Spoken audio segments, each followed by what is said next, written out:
John Wick Chapter 3 Parabellum is once again directed by Stahelski, and it brings us back Keanu Reeves as our favorite good-hearted super assassin, John Wick. And John Wick is now on the run. He has been excommunicado and now he's got 40 million on his head, and everyone in New York City, if not the world, is after him. And when I say everyone, I mean every other assassin that he may or not know. I'm a huge fan of this franchise since the first one. I think it reinvigorated action cinema, or at least what action cinema can be, and John Wick 3 brings us back into that fold. If number 2 upped the action ante from the first one, the 3 does that in spades. I don't remember in recent years seeing action like this. John Wick nowadays does action like no other film, really. Mission Impossible does action fantastically so as well. See Fallout from last year, for instance. But it's a different type of action. It's not fighting. It's a lot of stunts, and they are impressive. But when you have a martial arts, really, type of film, John Wick is the one to be looked at nowadays. And this film doesn't fail in that. It's brutal. It's aggressive. And I gotta commend the sound design in this film, which is something that I'm constantly reminded of every time I go back into one of the John Wick films. The sound design is so important in these films, and they don't fail. I was constantly shaking and moving and jumping because I felt the pain of what people were feeling when they got hit by something or someone. I don't want to spoil anything, but the first 20 minutes of this film alone could be a short action film in and of themselves. It's that fucking good. Something else that I'm constantly reminded of when going back into these films is how good it looks. The cinematography is just stunning. The sheer fact that for the most part they don't cut whatsoever, and you have these streets in New York filled with extras, and it's raining and all these lights are up, and when you have to think about the filmmaking process, that a light goes from here to here on someone's face and how perfect it looks in a single shot, is just sheer amazement that I had when I looked into some of the shots in this film. And not necessarily just in the action sequences, just if people are talking or walking around town, this film looks fucking beautiful. And I hope sound design and cinematography are serious award considerations for this film, if that can possibly happen, if they have an awards run. And yet another element of this film that I really love, and that too expanded upon the first one, is the mythology of the Continental, of the Assassin Order, of the favors, the currency they use. Everything is just so immersive, and you want to know this world better. If number 2 expanded on the first one, number 3 goes insane, balls to the wall with this mythology, and it's all so rich and so interesting by default. It enriches the characters that we already knew from before, and I'll get to the characters more in a little bit, but this mythology of the Assassin's Order and how they came to be is so well explained in this film, and to my surprise, there was maybe 1-2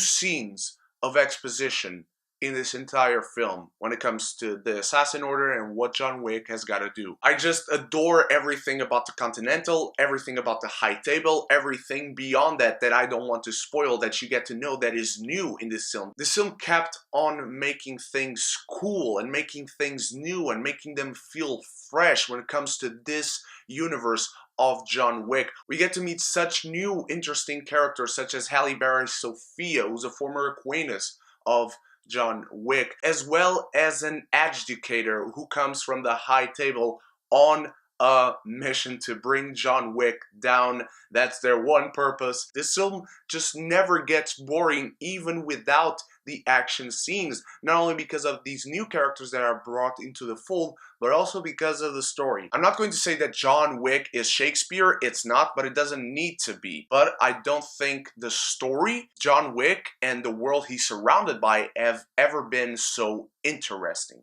We have never gone so deep. We have never felt that it was this rich, this intricate, this detailed.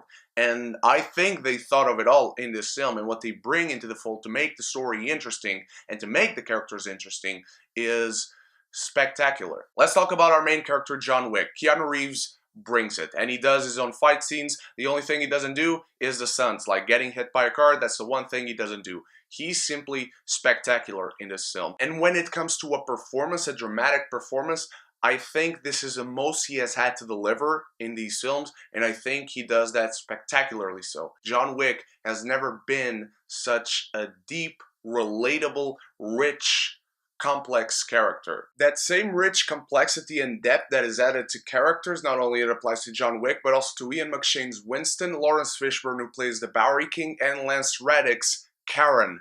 These characters add so much to the film, where they were just already fine additions to this world that already layered it, but the layers in this film are just peeled and the layers in people. The film also honestly offers us the most interesting villain, played by Marc Dacascus.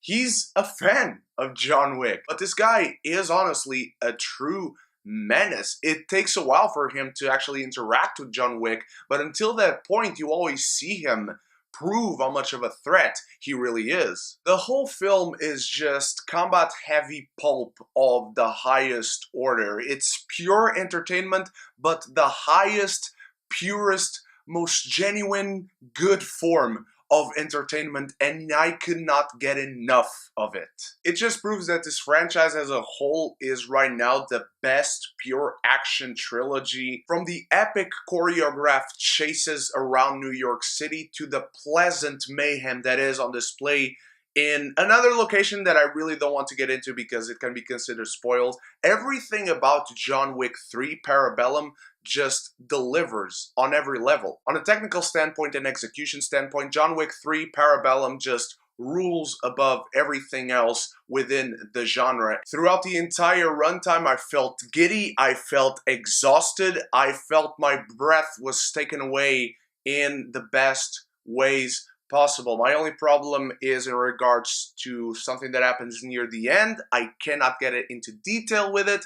Just feels like in a film that feels somewhat realistic constantly, there was something key in this film that happens that just took me out of it for a moment. Besides that, watch the rest of the review again to get my thoughts on this. I'm giving John Wick Chapter 3 Parabellum an A. Guys, what did you think of John Wick Chapter 3 Parabellum? Let me know your thoughts below. Let me know your thoughts on the previous 2 John Wick films. Thank you so much for watching, though. You guys are the best. I'll be back with more reviews in the coming days. Thank you again. So until the next review, stay beautiful, stay geeky, and if you haven't done so yet, click the subscribe button and click the bell so we can be geeky united.